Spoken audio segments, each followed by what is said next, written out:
porque la información también es herramienta de prevención. Desde este momento, aquí se habla del riesgo, con Adelfo Solarte y Nilsa Gulfo. Muy buenos días. Desde ULA FM 107.7 es tiempo de hablar de la gestión del riesgo de desastres. Para ello, en los próximos minutos haremos de la información una herramienta de prevención. Bienvenidas y bienvenidos. Hoy no estará con nosotros nuestra compañera de trabajo Nilsa Gulfo, ya que se encuentra cumpliendo una asignación especial. Sin embargo, les decimos y les saludamos todos, informándoles que estará, como siempre, en la edición y montaje Gianfranco Dávila, en la dirección de ULA FM 107.7 Jesús Calderón, y en la responsabilidad hoy ante el micrófono, como productor y moderador, Adelfo Solarte, CNP 8965, productor nacional independiente número 22577. Les decimos que este programa, aquí se habla del riesgo, es una iniciativa para la divulgación que asume la Comisión para la Gestión de Riesgos de Desastres de la Universidad de los Andes, con el apoyo de la emisora ULA FM 107.7 y también con la cooperación del Centro de Investigación en Gestión Integral de Riesgos, CIGIR. Agradecemos desde ya su atención y le invitamos a nuestra primera sección.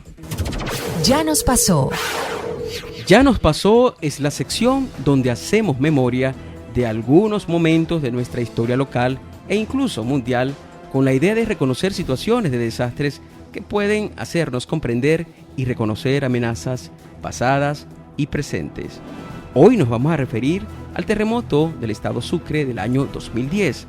Este sismo ocurrió el día 15 de enero de ese año 2010 en el estado Sucre.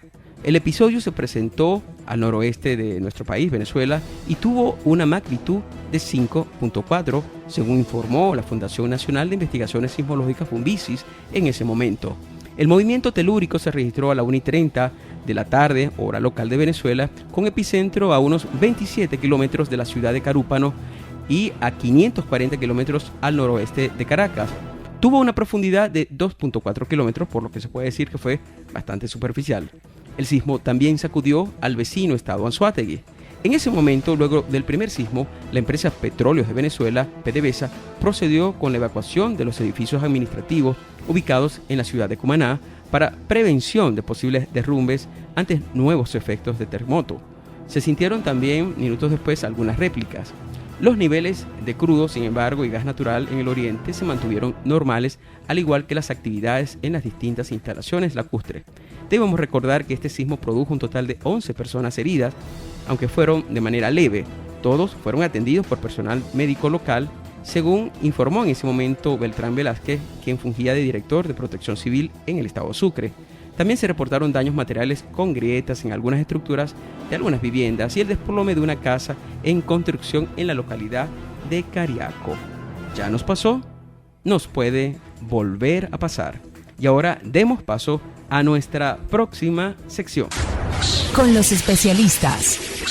Bien, en la sección con los especialistas, en el programa de hoy estaremos abordando un tema que ha venido tomando fuerza en los últimos meses a raíz de algunos eventos internacionales, algunos eventos de tipo ambiental o donde se ha tocado el tema de la gestión de riesgo.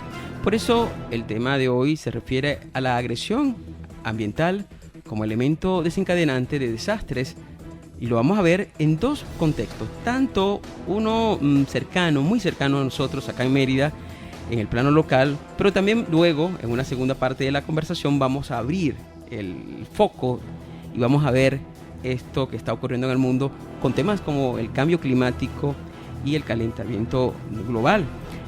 Para ello, para tratar este tema, hemos invitado a una persona que ya ustedes han escuchado a través de estos micrófonos. Se trata del profesor Carlos Ferrer, geógrafo, geomorfólogo. Debemos decir que es profesor titular del Instituto de Geografía y Conservación de los Recursos Naturales, adscrito a la Facultad de Ciencias Forestales de nuestra Universidad de los Andes, y también forma parte de la planta de investigadores del SIGIR y también se puede decir que es activo miembro de la Comisión Universitaria de Gestión de Riesgos de Desastres de la Universidad de los Andes, además de una larguísima trayectoria. Pero el profesor Carlos Ferrol tiene mucho tino en esto de intentar, de a través de su palabra, intentar graficarnos qué está pasando con estos temas. Entonces, profesor, muy buenos días, y vamos a decirles que sabemos que usted estuvo recientemente en una actividad que planificó una organización que sabemos que es muy activa y que funciona en Mérida, se llama Vecinos por el Ambiente. Es una organización ecológica que tiene su sede en la Mucuy Baja, allí en el municipio Santos Marquina. Ellos desde hace tiempo están presentando unos ciertos problemas con una quebrada que a veces le dicen ñoleón o ñaleona, de acuerdo al humor de la quebrada, pero que a raíz de ciertas intervenciones ellos han considerado oportuno siempre la presencia de expertos. Sabemos que la universidad, encabezando usted un grupo de especialistas, estuvo presente en una actividad junto a miembros de esta comunidad, analizando este problema puntual de los efectos de una presunta intervención. Usted nos contará qué fue lo que vieron allá en un cuerpo de agua que, según los vecinos, puede traerles consecuencias a futuro.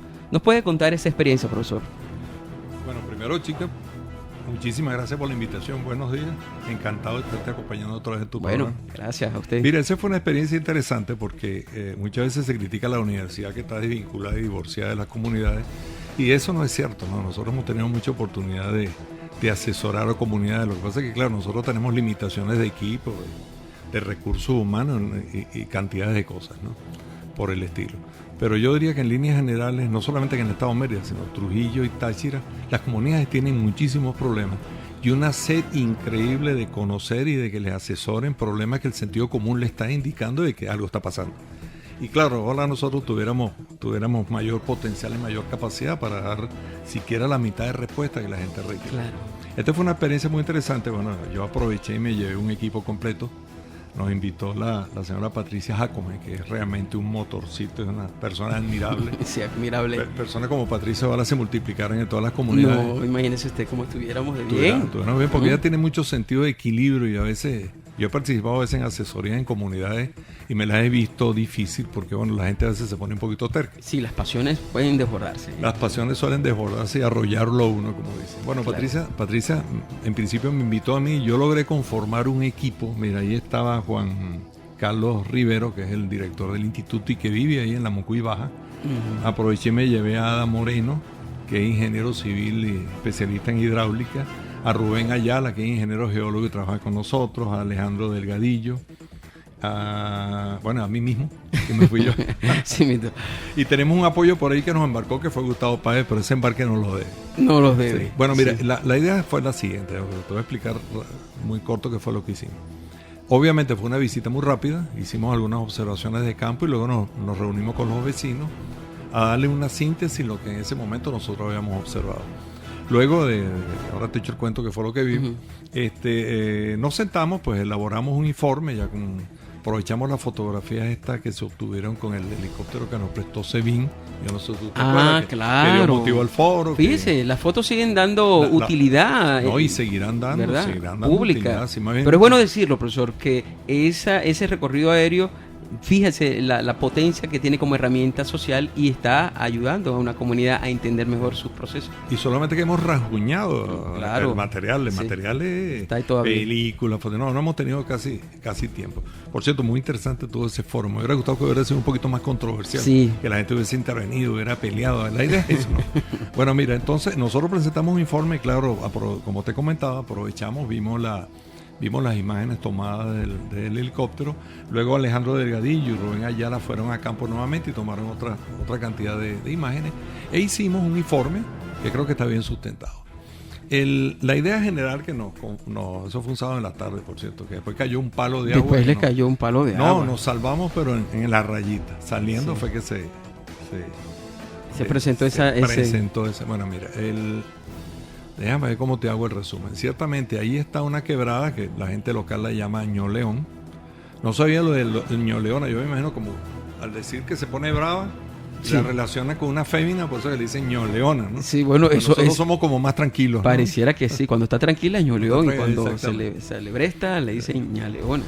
Ese sitio que se llama la Mucuy Baja y sus zonas aledañas, ahí coincide la desembocadura de la quebrada La Mucuy, que tiene un caudal muy potente, que es una quebrada que tiene, que se las trae, con esta quebradita, entre comillas, quebradita que se llama Ñoleón. Esa quebradita de Ñoleón, por cierto, ahí había un señor que dice que tiene como 60 años viviendo en esa zona, y él dice que en 60 años ha visto en 2 oportunidades que esa quebrada Ñoleón realmente es peligrosa. Sí. Que por cierto, está un sitio que es un derrumbe de roca, uno lo llaman caído de roca, que lo llaman el desbarrancadero, que es un pelado que está allí, que cada vez que se pasa por la carretera se ve. Se nota bastante. Sí, roca muy fracturada y siempre están cayendo fragmentos gruesos. Por cierto, en las fotografías aéreas del año 1952 ya aparecía más o menos con la misma extensión.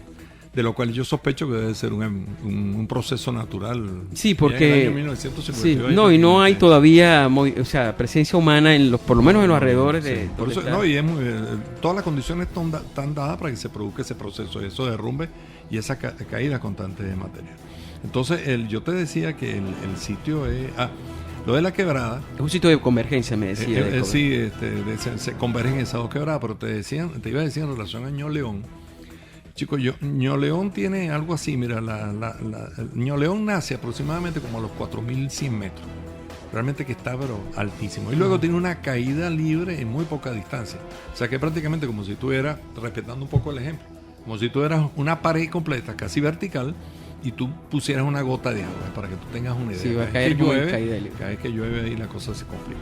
O sea, tiene mucha potencia en la caída por la velocidad que adquiere. Tiene mucha potencia, mucha velocidad, y si de repente hay unas precipitaciones con cierta magnitud, pues se pueden incrementar los caudales. Ahora, en condiciones naturales, que es a veces lo que uno trata de comparar, en condiciones naturales, este sitio donde está ubicada la Mucuy, donde está ubicado una urbanización que se llama La Margarita, hay un estadio, hay instalaciones allí. En condiciones naturales, la confluencia de la quebrada La Mucuy, que viene por un lado de la quebrada Ñoleón, han desarrollado un abanico aluvial, un muy amplio abanico aluvial. Y nosotros siempre hemos hablado que los abanicos aluviales son sitios realmente que hay que tomarlos con mucho detenimiento. Casi todas las ciudades ubicadas en los Andes venezolanos están sobre abanicos aluviales. Sí. Cuando yo hablo de abanico aluvial, para mí, para que la gente refresque la memoria, el retrato más vívido de lo que es un abanico aluvial fue lo que pasó en el Estado Vargas en el año 1999. Eso para que la gente recuerde qué es un abanico aluvial. Es como una fiera dormida, que si la despiertan, eso para darle lo que es el símil de lo que es la cosa.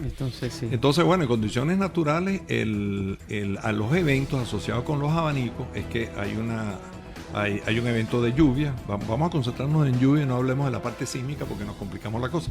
Sí, y además que tenemos poco tiempo, sí. Tenemos un poco tiempo, yo trato de no meterle tanto miedo a la gente.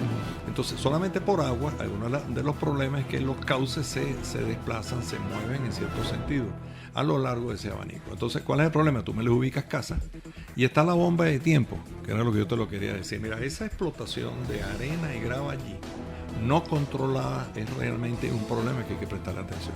Claro. Nosotros llegamos a contar algo que en hidráulica se llaman 3 albercas o piscinas de sedimentación, que son pequeñas presas donde se retiene el agua para atrapar los sedimentos, grava y arena, en escalonados que te acumulan material y te acumulan agua. Estas piscinas, para hacer la aclaratoria, ha sido construida por quienes están explotando allí, sí, para que tener allí el depósito y ahí van tomando. Sí, ellos entrampan la grava y la arena y están constantemente extrayendo. Eso es un problema, según lo que ustedes observan. Porque están modificando las condiciones hidráulicas, geomorfológicas de un torrente tan agresivo. Entonces hay razones para que los vecinos de la Mucuy estén preocupados. Hay tantas razones que incluso no solamente te construyen esa piscina de sedimentación, sino que te desvían la quebrada. Incluso nosotros pudimos ver en campo que parte de la desviación de la... Acuérdate que el Ñoleón, cuando desemboca en la quebrada de la Mucuy, ya conforman un solo curso. Y ese curso está apuntando, y es bueno decirlo sin ser ánimo de catastrofista ni mucho menos, está apuntando directamente a esa urbanización que se llama La Margarita. Okay. Allá hubo, creo que después Juan Carlos Rivero fue y creo que le dio una charla a la gente explicándole, porque mira, la idea es un poco lo que yo decía después cuando nos reunimos. La idea es que la gente sepa cuáles son los márgenes de riesgo en los sitios donde están viviendo. Y maneje conscientemente esas variables, ¿verdad? Es decir, que no esté de espalda, que no le falte la información como para tomar decisiones. Mientras mayor sea el conocimiento y mayor información tenga la gente, pues mejor, por un lado, obviamente estará mejor preparada y estará más disponible para conscientemente asumir cuál es su margen de riesgo. Así es. Porque tú puedes decir, está bien, yo vivo en el paraíso, pero el paraíso de un día para otro puede convertirse en un infierno. Y eso es lo que la gente tiene que... Profesor, le quería preguntar, ¿qué relación de trabajo entonces usted cree que debe darse entre estos tres actores? Uno, la comunidad organizada, que en el caso de la Mucuy está bien organizada, por lo que usted mismo observó allá. Por otro lado, tenemos actores del conocimiento, investigadores, académicos, expertos, representados por usted y ese equipo que fue para allá. Pero también falta la otra pata de ese taburete de tres patas, que es los entes de gobierno. ¿Usted cree que es posible suponer una relación de trabajo que involucre a estos tres factores? Porque finalmente serán los entes de gobierno, la autoridad, los que actúen para dar permiso, quitar permisos, advertir a los que están cometiendo a lo mejor algún problema de tipo agresión ambiental, ponerlos a derecho, en fin. ¿Cómo visualiza usted esta relación de estos tres actores fundamentales? Oye, por parte del gobierno con muchos problemas. Yo incluso hemos tenido enfrentamientos con alcaldes. Porque bueno, yo creo que eso hay que estar claro, mira, mientras el alcalde o los alcaldes y los funcionarios del gobierno tengan por delante compromisos políticos, estamos fregados. No se va a poder avanzar mucho, pero claro, porque vas a cuidar tú. Es que a mí me ha pasado muchas veces eso. Hay aquí una alcaldía, chicos, pues no te voy a decir cuál, si no es capaz que me demanden, hace un estudio de niveles de riesgo, le ponen una mancha roja enorme en un área y llega este señor y construye 50 casas este alcalde. Yo le reclamo al alcalde y el alcalde me dice, disculpe, profesor, pero es un compromiso político. Entonces, ¿cómo haces tú allí? Comunidades y académicos nos podemos entender con muchísima facilidad, pero ¿cuál es el puente que nos puede unir con la gente que toma decisiones? Así es. Vamos a hacer una primera pausa, nuestra pausa acostumbrada, para identificar a la estación. Y cuando regresemos, bueno, venimos y seguimos un poco más con esta conversación con el profesor Carlos Ferrer y también con el resto de las secciones de Aquí se habla del riesgo. Quien construye los desastres es la sociedad a partir de un desarrollo mal entendido. Aquí se habla del riesgo. Bien, de vuelta en Aquí se habla del riesgo a través de ULA FM 107.7 y claro, esto pasa cuando traemos invitados que hablan cosas tan interesantes como el profesor Carlos Ferrer, que nos tiene aquí sacando cuentas del poco tiempo que nos queda y los interesantes temas en el que él nos puede colaborar. Pero dejó claro algo para rematar. La comunidad ha dado muestra de organización y suele tomar mucha más fuerza como comunidad, que creo que eso es lo que piden todo, hasta el propio gobierno dice que la comunidad se tiene que empoderar, que a la gente hay que darle poder. Bueno, ese poder se logra con información pertinente y si va de la mano de expertos, de especialistas que conocen a carta cabal los problemas que afectan a la comunidad, pues mucho mejor. Y eso fue lo que pasó recientemente en la comunidad de la Mucuy, donde la comunidad organizada pidió el apoyo y la ULA, a través de sus rostros conocidos, el profesor Carlos Ferrer, el profesor Ayala y el resto, el profesor Rivero, todos de ahí del Instituto de Geografía, fueron y asistieron a una comunidad. Decía el profesor entonces que falta esa armonía con el factor gubernamental para que esto pueda seguir avanzando. Bueno, pero tenemos que cerrar esta parte, profesor, porque otro tema que yo quería aprovechar en estos minutos que nos queda para hablar con usted tiene que ver con otro escenario que recién se ha presentado en discusiones internacionales, que más o menos es como lo mismo. Es decir, hay quienes suponen que la agresión al planeta está disparando los eventos desastrosos. Ahí recientemente le voy a leer a usted y a nuestros amigos oyentes unas declaraciones de un experto de manejo de riesgo del Banco Mundial llamado Niels Holst Nielsen. Él le preguntaron esto, que si detrás de tragedias como la ocurrida recientemente en Filipinas, donde como todos sabemos murieron alrededor de 6.000 personas y miles resultaron heridas, a más de 10 millones sin hogar, una verdadera catástrofe de proporciones sociales impactantes, le preguntaron que si eso tenía que ver con este tema del cambio climático, etcétera, que hay una cierta polémica. Bueno, veamos la respuesta de Nielsen. Dijo: Bueno, lo que acaba de suceder en Filipinas, respondía él, puede haber sucedido unas 10 o 15 veces en los últimos 50 años, por lo que no se puede afirmar que se deba directamente al cambio climático. Sin embargo, el especialista dijo, de todas formas, el aumento de la temperatura ambiental en el planeta está provocando también un incremento en la temperatura del agua y eso genera más energía que puede transformarse en ciclones más fuertes. El mayor costo en pérdidas materiales, sin embargo, no tiene tanto que ver con la intensidad del fenómeno, sino con los temas de dónde y cómo se construye, dónde vive la gente y el valor de las infraestructuras expuestas a estos fenómenos.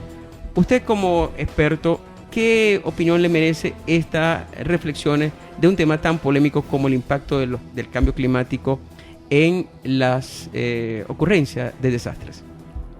Una cosita antes de entrar de ese tema global que se nos quedó como guindando al tema anterior. El del tema local. Y eso, el tema local, y yo quisiera de repente sugerirte que pudiéramos hacer un programa especial sobre eso, que es el papel que están jugando los consejos comunales en este tipo de problemas.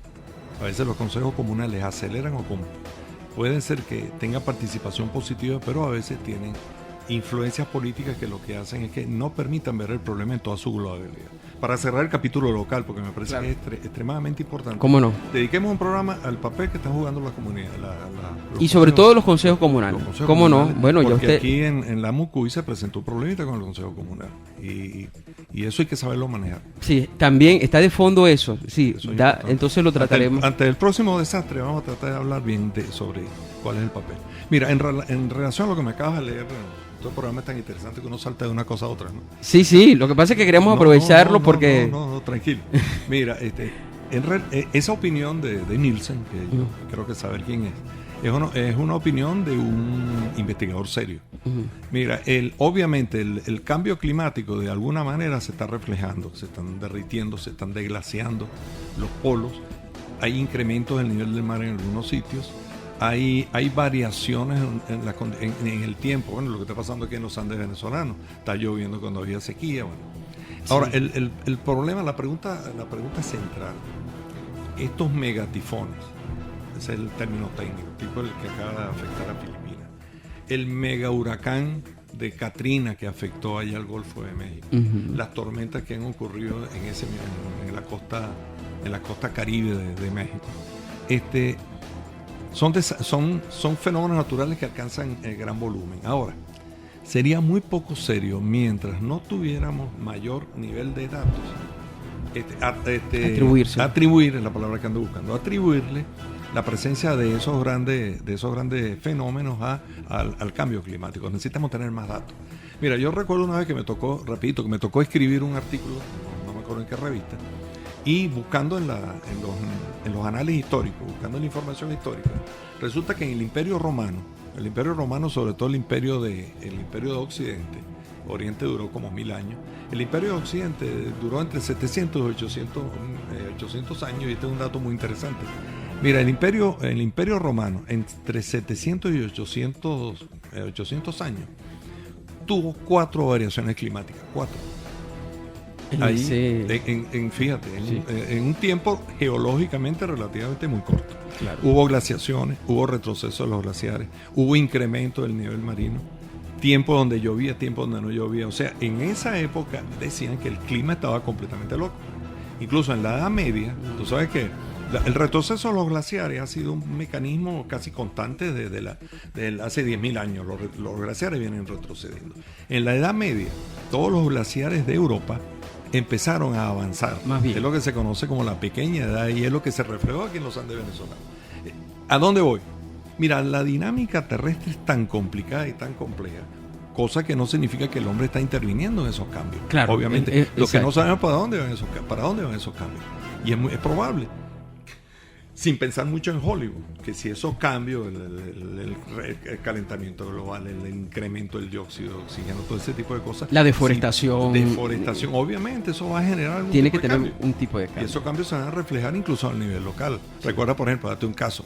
Los ingenieros te hacen cálculos de sus puentes, de sus carreteras, de sus taludes en base a numeritos. Y esos numeritos corresponden a ciertas estadísticas. Si hay un cambio climático, olvídate de puente, olvídate de presa, porque todo varía. ¿Sí? Entonces, fíjese, para unir y finalizar esta conversación, por lo menos por el día de hoy, porque ya quedamos invitados para hablar del tema vecinal. Puntualmente, cuando los vecinos de acá de Mérida se quejan de que hay una agresión ambiental y que les puede llevar a un desastre, o cuando ciertos grupos internacionales dicen que la intervención humana está acelerando los desastres, parece que hay como de todas maneras como una especie de hilo conductor entre lo local y lo global, donde ciertamente se puede más o menos decir que a mayor intervención humana sobre el ambiente, a mayor efectos, pues pudiera presumirse. Lo que usted nos aclara es que todavía, digamos, desde el punto científico, no se puede establecer una relación, digamos, directa y decir, este tifón tuvo esta magnitud por este aumento climático. Necesitamos más datos. Terminemos con Lamcuy, que no habíamos terminado, porque creo, vamos otra vez a lo local. Mira, hablamos de las piscinas, hablamos de las albercas de sedimentación que te están acumulando material. Ellos han variado todas las condiciones hidráulicas de esas dos quebradas. El problema es el siguiente. En caso de unas precipitaciones considerables o importantes, esas presas, esas piscinas se pueden reventar. Y acuérdate que ellos desembocan en el río Chama. A mí me preocupa mucho que puede pasar, y esto lo digo sin ánimo de catastrofismo, ni mucho menos, ni de alarma, que puede suceder aguas abajo del río Chama en caso que el cauce del río Chama reciba un volumen adicional de sedimentos y agua. ¿Qué va a suceder aguas abajo con la cantidad de población que está viviendo en los mares en el río Chama? Esa es la pregunta que hay que hacerse.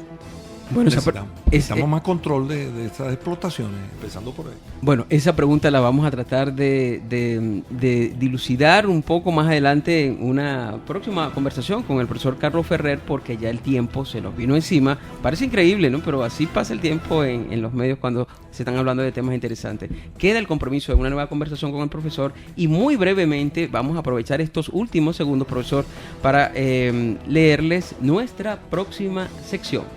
En el papel. En el papel es la sección del programa donde damos a conocer los distintos artículos de la Ley de Gestión Integral de Riesgos Socionaturales y Tecnológicos. Recordemos que esta ley fue publicada en el año 2009, según Gaceta de número 39.095. Hoy les vamos a leer el artículo 18, que dice textualmente lo siguiente. Se refiere a la Secretaría Técnica del Consejo Nacional de Gestión Integral de Riesgos Socionaturales y Tecnológicos, y lo define de la siguiente manera. Esta Secretaría Técnica es un órgano desconcentrado que estará adscrita al Ministerio del Poder Popular del Despacho de la Presidencia y tendrá carácter permanente, y se aclara además que su organización y funciones serán establecidas en el reglamento respectivo. Recordemos que todavía la ley no tiene reglamento, hay que hacerle reglamento y hay que hacer muchas cosas, hay que ponerla operativa. Y ahora, para nuestra sección final, vamos a dar paso entonces a nuestra sección de despedida. El riesgo medio a medio.